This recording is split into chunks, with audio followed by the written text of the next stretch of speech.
বলেন। আমাদের সম্মানিত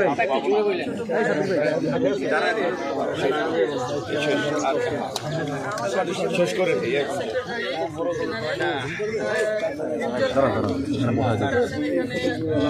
আমার জোরে বলতে হবে।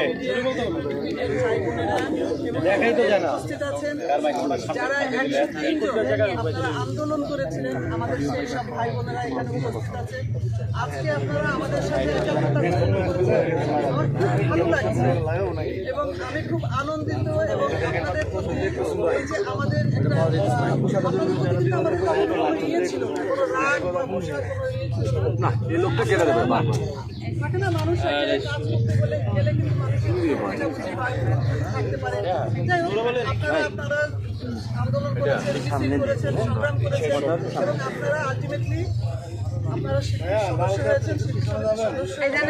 আমাদের বিরজা ভাই কিন্তু এর আগে কথা দিয়েছিল, আমাদের বিশা কথা দিয়েছিল আপনাদেরকে ইলেকশনের আগে, যখন ইফতার পার্টি হয় সেখানে বলেছিল যে আমরা একটি শিল্পীকেও, মানে তারা একটা প্রোপাগান্ডা করেছিল, প্রচার করেছিল যে এরা যদি আসতে পারে তাহলে এই 103 জনকে বাদ দিবে।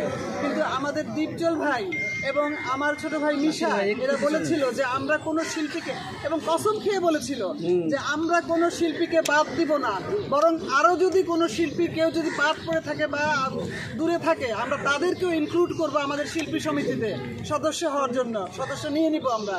কাজেই এখানে আপনারা যে সেই জিনিসটা বুঝতে পেরেছেন, আমাদের সঙ্গে একাত্মতা ঘোষণা করেছেন, আমার সত্যি আজকে আমার কিন্তু মানে এই ইসের পরে আমার খুব ভালো লাগছে আজকে আপনাদের এই 103 জনকে দেখে। এখানে সবাই জানি না উপস্থিত আছেন কিনা, তো আমি কিছু বোনেরাও আছেন এখানে, আপনারা ভাইয়েরা আছেন, আপনাদের প্রতি অনেক অনেক শুভকামনা এবং শুভেচ্ছা। আপনারা আমাদের সাথে থাকবেন, আমরা ইনশাল্লাহ আছি। আর এই যে ন্যাক্কারজনক ঘটনাটা যিনি ঘটিয়েছেন, হ্যাঁ, এটার ভার আমি আপনাদের কাছে এখানে ইসেরা আছেন, সাংবাদিক ভাইরা আছেন, আপনারা আছেন, আপনারা মানেন না, আপনারা মানবেন না। এটা যদি আপনারা যদি এক হন, আপনারা যদি একজোট হয়ে এটা প্রতিবাদ করেন, আমার মনে হয় এটা ইনশাল্লাহ আমরা কামিয়াব হব। আমরা তো কামিয়াব হয়েই আসছি। এবং ওই যে বললাম যে আমাদের কিন্তু কোনো কথাটা বলছে, দিয়ে তাই ভাই কথাটা বলছে যে সে শিল্পীর পরিচয়, সে এই দুনিয়া থেকে যেদিন সে চলে যাবে সে শিল্পী পরিচয় যাবে, যে সে একজন অভিনেতা, অভিনেত্রী, নায়ক, নায়িকা, যেভাবে শিল্পীর পরিচয় সে এই দুনিয়া থেকে বিদায় নেবে। এটাই আমাদের কাম্য।